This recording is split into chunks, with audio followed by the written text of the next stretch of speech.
I'm Yanni, and today I'm doing a video on what I'm wearing. So this is because a few months ago, somebody in one of the women and gender minority fighters of the SCA Facebook groups posted a video about this, and sort of made a challenge for other women and gender minority heavy fighters and other folks with like unusual body types for this particular sport to do similar videos of going through their kit, talking about it, talking about how they made it and adjustments that they made to make it fit their bodies. And when I say a while ago, I mean like this was towards the beginning of quarantine, so it took me a long time to get around to making this video, but here I am. Anyway, and part of why I wanted to do it is because that can be one of the biggest barriers towards people like me getting involved in this sport, is because most of the equipment is most of the people in the sport are big burly guys, and like none of the gear that works for them is gonna work for me for the most part. So here we are. I'm gonna start off talking about my hands. I have tiny hands. I'm a pianist. It's a huge problem. Anyways, so normal gloves don't usually fit me. One of the biggest resources I've found for getting myself kitted up is getting stuff from the boys section of sports stores. So the main gloves that I use to keep myself from getting blisters are these boys, like, I think they're golf gloves, but they fit me great. Like, I don't have room at the end of my fingers. That's awesome. And that just helps keep me from getting blisters from using my sword and all that. And I have demi gauntlets to help keep my hands protected. These were made by a local guy. He works at one of the Tandy Leathers in Seattle. And they work really well. I mean, I have some mobility stuff, but it's just custom fitted, which is not horrifically expensive, I think, to get those custom fitted. I'm gonna move this out of the sun. And this fell off on both of them, but it seems to work pretty well anyways. Like, it doesn't slip because the thumb thing's there, so whatever. I fixed it at one point and then was like, that's not worth fixing it every time it breaks. And then, let's see. So my baza bands, we made most of the leather stuff. Here, if I step back, so you can see the whole kit this way. This leather stuff, so my legs, and my breastplate and my baza bands, me and my dad made when I first started getting into heavy fighting. I might have been like 13, so it tells you something that it still fits. And he made most of it because I was like, me and my twin like wanted to get into fighting, but we weren't that committed, and so he kept being like, hey, let's work on your armor together, and I'd be like, eh. So he ended up making most of it originally, but since then I've made a ton of adjustments to it myself. And basically the process for this is we took pretty heavy duty leather and cut it into the right shape, and then got it wet, let it dry in the correct shape, so that it would hold, like, for instance, like the breastplate has a pretty significant ridge to it, right? Same with the baza bands, like, we like let it dry over like a copper, I don't remember how we did it. And then you put the dye on it and then the beeswax, and then you wax it to keep it stiff. And this baza band works reasonably well. I mean, the problem with baza bands in general is they tend to slip up, and limit the mobility of your wrist. I've found that with my gambeson, with the gambeson and my demi gauntlets, it usually is not a huge issue, but it is sometimes a problem still. We put some foam on the inside of the wrist just to keep it from rubbing, which has not been a problem now that I have my gambeson, but it's still a thing. And yeah, I want the white straps is just because that was the strap leather we had at the time, and I've replaced most of the straps on mine with prettier straps, but I had not gotten around to fixing the arms because we want to make me new arms soon, because this is still heavier and clunkier and less mobile than I really want it to be. So that's that. And then I have my shoulder pauldrons. We got them originally from, I think we ordered them online, but then we had to do some pretty significant shaping.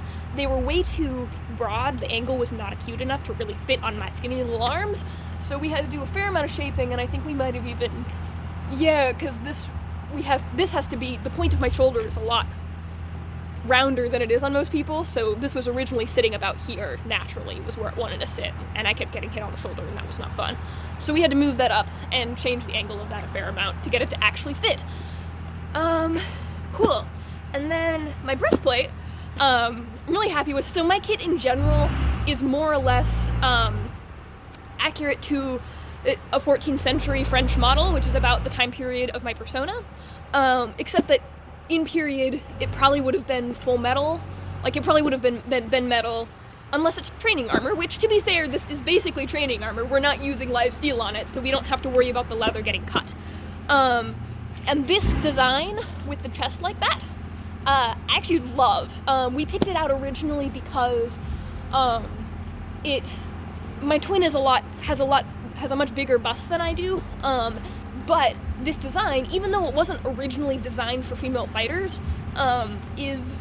works. You can fit boobs in here. It's great, and it's not like boob shaped. It's not like some people have like breastplates where it's like that and you have like titties out there. It's like, no, this is fine. It's just like a normal chest. It just happens to be angled this way, which actually works really well for deflecting blows, right? Like, thrusts tend to get deflected really easily off of this because it's so angled.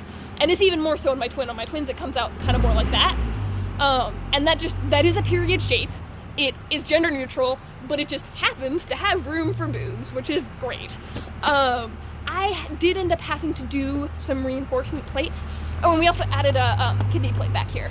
So if I take this off, we had to add some reinforcement to it because over time the leather did eventually lose some of its structure, and it stopped being quite stiff enough. So if you look on the inside, we have all these plastic plating in here, and same with the kidney plate, which didn't have at first. Also at first I was doing the youth armored combat, so I wasn't getting hit as hard. But so we just took some barrel plastic, made sure it was curved the right way, and stuck it in there.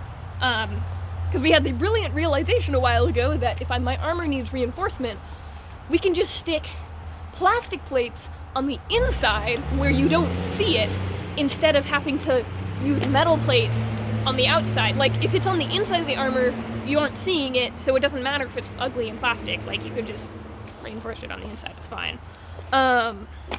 So yeah, so that's that. And my gorget, we made, this is another part of the original kit we made.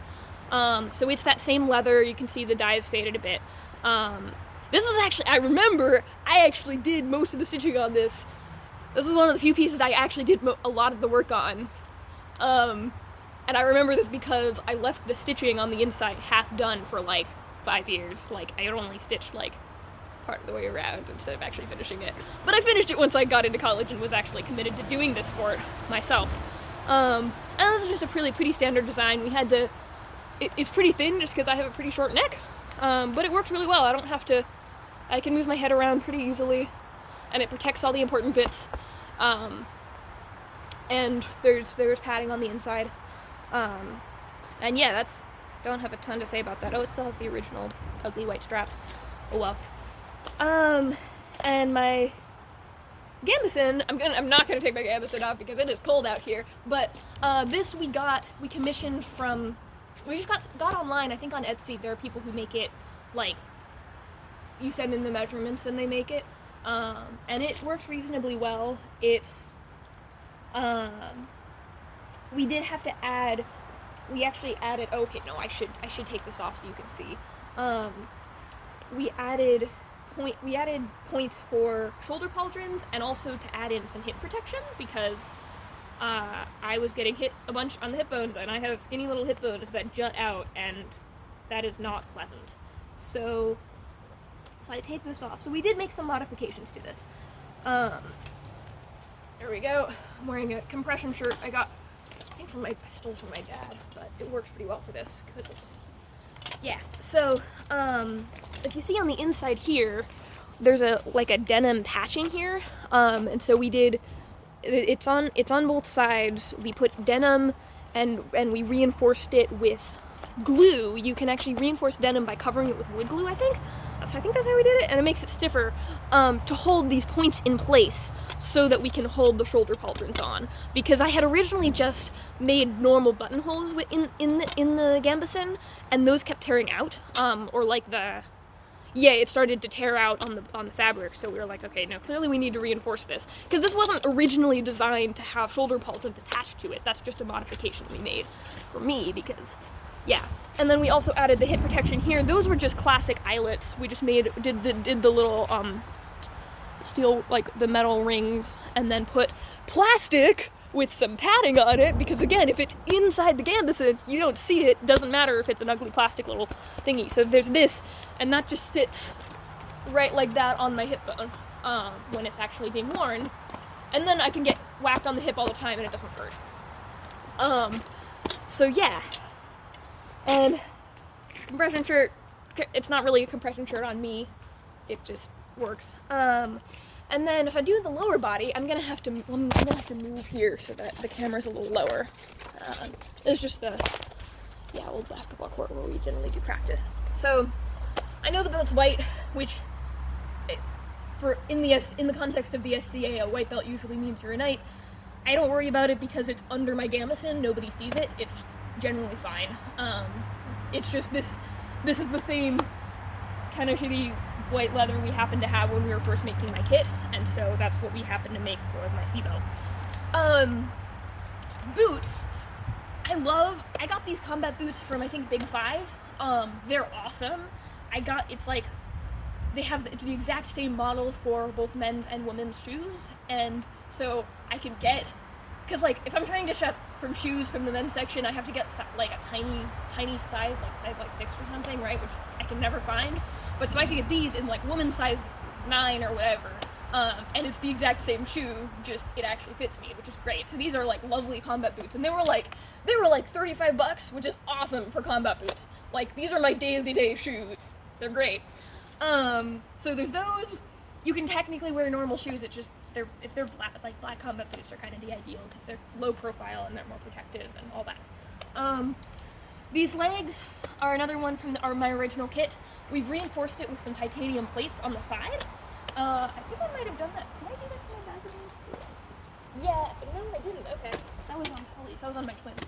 Anyways, so these have some titanium plates on the side just as a reinforcement because the leather just wasn't staying quite stiff enough. But so they're articulated. I have pretty good mobility in these.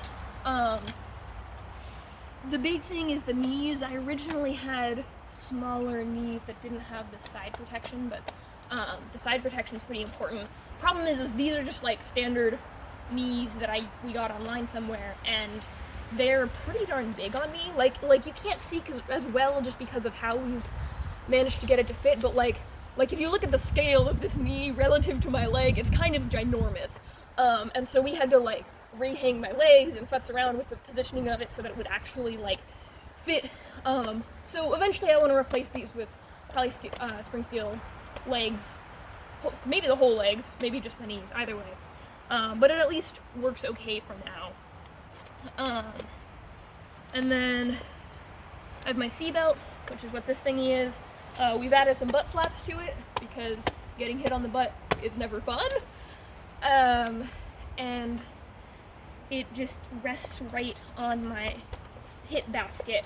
I have to get the positioning just right because if it's too tight, it stays up, and then it mostly is resting here, and then it pulls forward there. It's like this awkward thing. But if it's too low, it falls down. So that's always kind of tricky to get right. But it offers at least a little bit of protection there.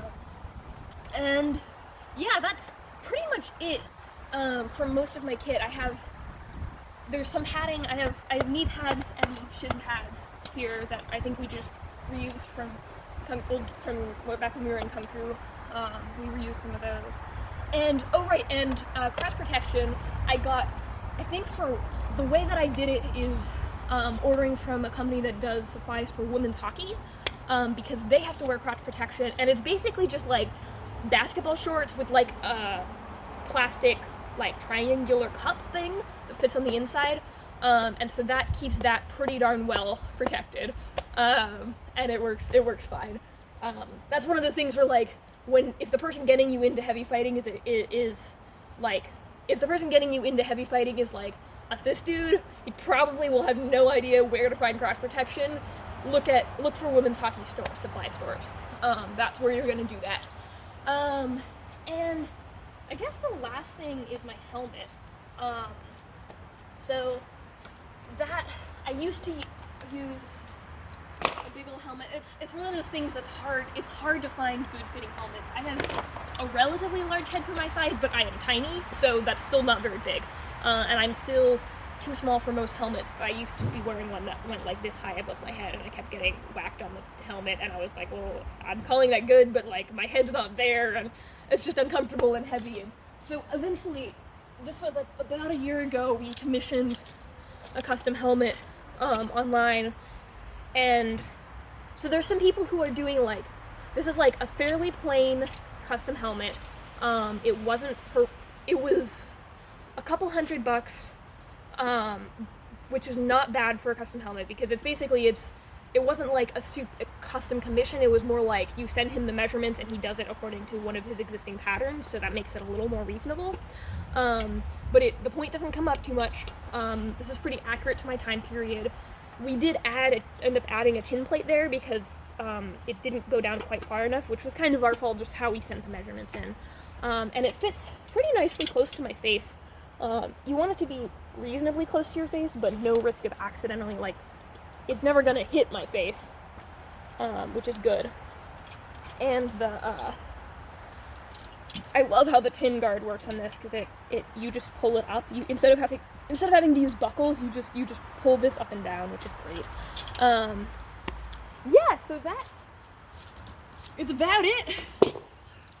The most utilitarian strip ever. But yeah, that's my gear. So biggest recommendations if you're just getting started is to look at boys sports supplies, if you're small like me, because like boys hockey gloves work fine for demis when you're getting started. Like the bulky ones with the rigid protection, like those work fine. Similarly, it's a fine place, like boys hockey stuff, you can get shin guards. I mean, they're plastic and they don't look very nice, but they will get you armored up enough that you can go to a practice. And if you're looking for, yeah, so it's just a combination of getting stuff sized for kids, getting like women's hockey gear can be good for some of those things as well. And that's just for getting yourself on the field, which is the important part. That's the first step to doing the sport, and it's really important, and it's a thing that a lot of people struggle with just because of their body, and they don't fit into most loaner gear, and it sucks. So, oh, and a similar thing also is that, like, I can use men's, like, shin pads or I can use men's, like, forearm padding as shin pads, things like that. Like if my leg is about the thickness of my dad's arms, I can use stuff intended for his arms on my legs, and it works fine. So that's another little hack that I figured out. Anyway, yeah, so this is fun. I hope somebody got something out of this. I know it's long, but it's reasonably thorough, and kind of goes over some of the customizations that we've had to do to make things work for my body. So yeah, thank you so much. Have a great day.